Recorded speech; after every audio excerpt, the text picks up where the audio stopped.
Hello साथीहरु, मैले चाहिँ आज चाहिँ सिमीबारीबाट भिडियो स्टार्ट गरेको छु। अनि म चाहिँ अब सिमी गोड्नुलाई आइसकेको छु साथीहरु।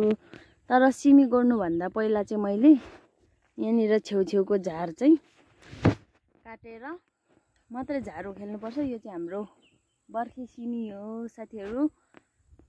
अनि जो नयाँ साथीहरुले मेरो भिडियो हेर्दै हुनुहुन्छ भने चाहिँ सब्स्क्राइब गरिदिनु होला। अघि चाहिँ यस्तो गर्मी थियो कि घाम लागेर, अहिले चाहिँ मौसम एकदम कुल भएको छ। अनि मैले चाहिँ उहाँ परदेखि गोड्दै घाँस पनि काट्दै यहाँनिर ल्याइपुर्याएको छु साथीहरु। अनि आज चाहिँ मलाई एकदम धेरै अल्छी पनि लागिरहेछ। यहाँ मसँग पानी पनि छ। यस्तो दिन छ र मलाई तिर्खा लागिरहेछ।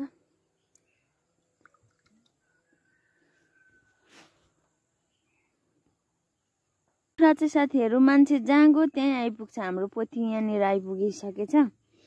अनि यहाँनिर चाहिँ यस्तो भित्र गोड्दै जानुपर्छ। मैले यसपाल फेरि अलिक बाक्लो रोपेछु।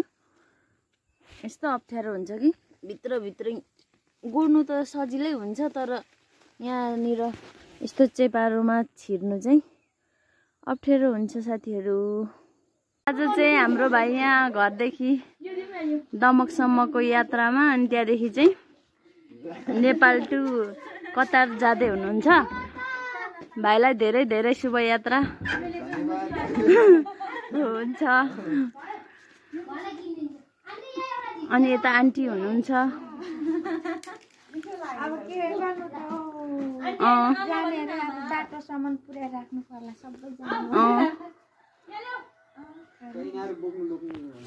अब सबैले पुर्याइराख्नुपर्छ भाइलाई। हामी चाहिँ यहाँ अब अङ्कलहरूको घरबाट गयौँ भाइलाई माथि बाटोसम्म पुर्याउने सबैजना। सियाङ भाइ पनि आउनु भएको छ। उयो काकालाई बिदा दिनु, उहाँ काका भएकोमा हिँड्नु। काका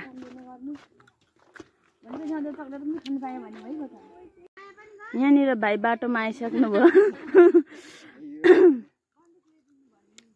अनि यता आउँदै हुनुहुन्छ अरू पनि। यहाँ भाइलाई हेरी पठाउनु।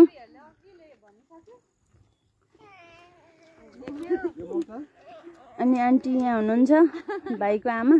अनि हामी यहाँ छौँ। दिदी, नाना, भाउजू। उयो के भन्छ?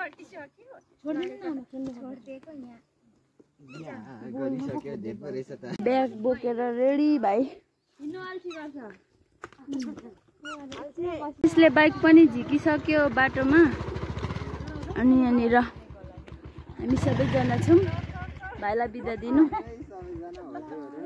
ए हुन्छ हुन्छ भाइ।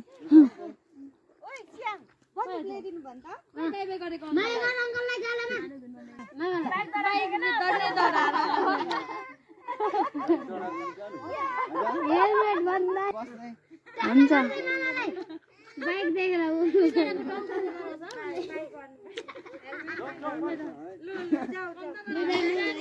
लु राम्रोसँग जानु है भाइ। ए हुन्छ।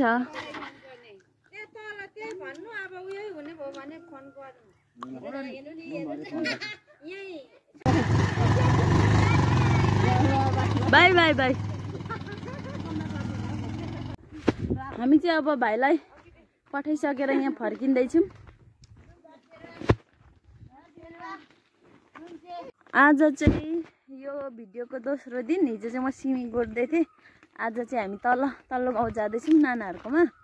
अनि यहाँनिर एरी अनि उता बहिनी हुनुहुन्छ। अनि यो बाटोको सोलिङ चाहिँ अस्ति हामीले नै गरेको। यस्तो छ ढुङ्गाको सोलिङ।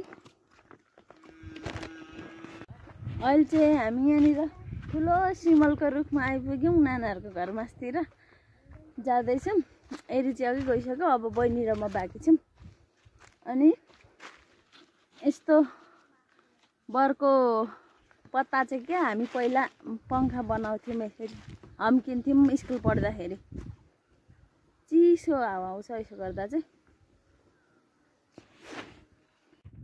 हामी चाहिँ अहिले यहाँ नानाहरूकोमा छौँ अनि गर्मीले भएर यहाँ चिसो खाँदैछौँ। यहाँ गफ गर्दै बसिरहेको छौँ। आज चाहिँ यहाँ हाम्रो देमा पनि आउनु भएको छ, काइली देमा आउनु भएको छ। यता बहिनी एरी